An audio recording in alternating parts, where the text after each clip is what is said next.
Hey there, welcome to Don't Make Me Tap Again. I am your host, Angie Grant, and for today's episode, we are going to tap on the energy of Gate 63. So today it is March 2nd, 2026, and we're moving into the energy of Gate 63, or the sun is moving into Gate 63, or has by the time you watch this, I suppose. What that means is that gate 63 on in its highest expression is the gate of curiosity. In its lower expression, however, it can be kind of getting stuck in self-doubt or even suspicion. And so when I think about what this energy means to us as parents, oh my goodness. Self-doubt is like the name of the game, it seems like, right? We're doubting whether or not we know how to parent our kids. We doubt whether or not we're making the right decisions. We doubt whether or not we're doing better than our parents did, if that's your goal, right? Or doing as good as your parents did, whatever your life situation is. But that concept of self-doubt can be so powerful for us as parents to try and figure out how to do the best that we can for our kids. And when we're stuck in self-doubt, we lose curiosity. We lose our ability to be open-minded, to really notice what's happening in front of us. We get so hyper-focused on whether or not we're doing good enough. We get so anxious about whether or not we're doing the right thing that we lose our ability to be curious.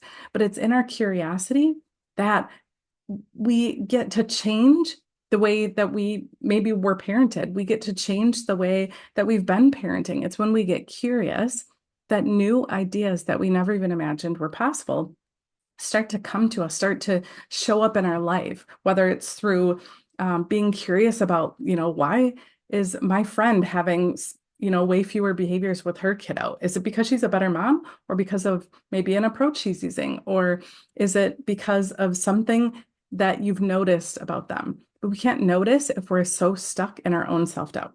So for today's tapping, I want to use EFT, or the emotional freedom technique, to tap on that idea of getting rid of self-doubt, because it has no place. It doesn't serve us. It's not based even on facts or reality. It's just a story that we tell ourselves that perhaps we don't know enough, we're not good enough, whatever it might be. So we're going to use EFT tapping to maybe reduce some of that self-doubt to create space for more curiosity. So I encourage you, if you have ever been stuck or currently are stuck in that idea of like, I don't know what to do for my kids, then I encourage you to tap along and see if anything shifts for you. That's what I love about EFT tapping is it's simple and easy. It only works if you actually use it though, right? Watching this video won't change anything for you. Maybe you'll learn some things as I talk about the concepts, but the power is in the actual tapping. So I encourage you, if there's any part of your story where you've ever doubted yourself or you question whether or not you're doing enough, you're good enough, you're doing what's right, you're not trusting yourself, then I encourage you to tap along and see what shifts for you. So before we tap, I always encourage you to rate yourself on a scale. I think about it, I use something called the SUD scale. It's the subjective units of discomfort. And I think about it like the pain scale at the doctor's office, right? A 10 is like a big pain, meaning on this SUD scale, when I think about self-doubt, a 10 would be like not trusting yourself at all, questioning every decision you make, questioning every idea that you have, questioning every piece of feedback that you give to your kids, where a 1 would be no pain. You're at peace. You don't doubt yourself at all, and you're full of curiosity. So rate yourself now, and then let's go through a tapping sequence. All you have to do is copy my actions as I tap through the acupressure points and copy my words, shift them up if you need to a little bit. But here's the thing I'll tell you is I really encourage you to stick with the framework of the phrase that we're going to use. We're going to start with a even though, and then we state our problem, and then we end it with I deeply and completely love and accept myself. There's a reason for that. And I don't know if I really share this very often, but the phrase itself creates a space of acceptance. And so whatever the problem we're targeting, whether it's anxiety or depression or self-worth or lovability or self-doubt, as we're doing today, by first creating a space of acceptance it allows our mind to be a little bit open to changing the narrative, to rewiring actually. So that's the fun of EFT is that when we're tapping on our acupressure points, we're actually rewiring your nervous system, rewiring your brain. So, and then that last part of the phrase, I deeply and completely love and accept myself, it is also part of that acceptance phrase. And also, um, the framework that I use in my work with clients to help break generational patterns, the foundation of that framework is healing our sense of lovability and self-worth. They are at the foundation of everything that I do. And it's part of the work of EFT as it was created. And I love that. I love that my framework is so deeply rooted in the core of EFT tapping. So let's tap along, see what comes up for us, and hopefully create a little bit more peace in your body. So here we go. So even though I can sometimes get stuck in self-doubt, I deeply and completely love and accept myself. Even though my self-doubt can cause me to question whether or not I'm good enough for my kids, I deeply and completely love and accept myself.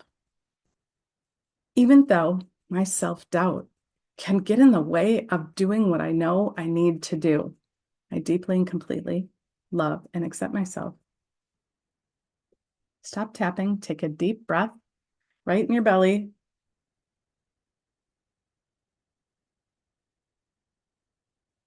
Then on the top of the head, this self-doubt. I question myself. This self-doubt blocks my curiosity.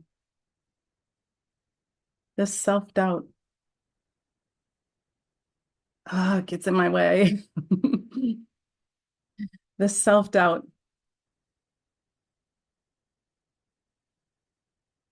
this self-doubt.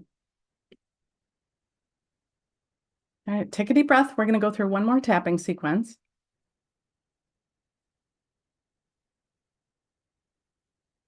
On the top of the head again. What if I let go of some of the doubt?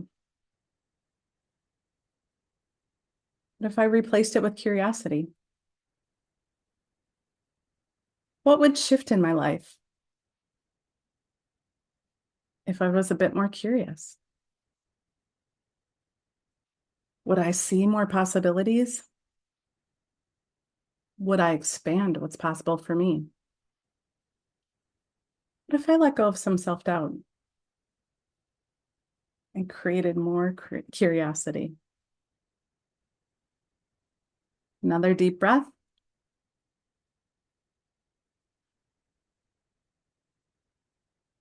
So how are you feeling? Are you feeling a bit more peaceful? When you check in with yourself on that same scale, where's your self-doubt? Has it shifted or is it still the same? I don't expect that EFT will magically get rid of all of your self-doubt, but what I do know is that it has this power to help your brain feel a little bit safer. As you're tapping on those acupressure points, you're sending safety signals right to the back of right to your amygdala and telling the part of your brain that controls our fight or flight. It is our stress response, right? We're sending safety signals there saying you're safe. Even though you might doubt yourself a little bit, you're safe. And so in doing that, you are rewiring your brain. So again, I don't expect miracles through this, but I do hope for you that you can feel a little bit less self-doubt. I hope that you can feel a little bit more curious, a little bit less afraid to be curious, a little bit more okay to open up. Because I know in my parenting journey, when things were so hard with behaviors, I could so easily get so focused not only on the behaviors themselves, but I could get so focused on doubting whether or not I was good enough, doubting whether or not I was doing the right things for my son. And in that struggle, I lost my sense of curiosity. I lost my ability for a while to be able to see what was possible in our relationship, in my ability to support him. And so that's what I want for you. I want to help you create a space where you can be a little bit more curious because I know in my work that in the clients that I serve, that curiosity comes up a lot. It's something that we lose sight of when we're so stressed and overwhelmed, but it has the power to really change relationships. So, this is the work that I do. And if you feel called to dig in a little bit deeper about the power of tapping to help heal some of your past traumas, to heal your most important relationships, or if you want to learn about how working with a coach who uses somatic strategies alongside parenting strategies can really change your most important relationships, I'd love to chat with you. So all the details are in the show notes. And until next time, we'll tap soon.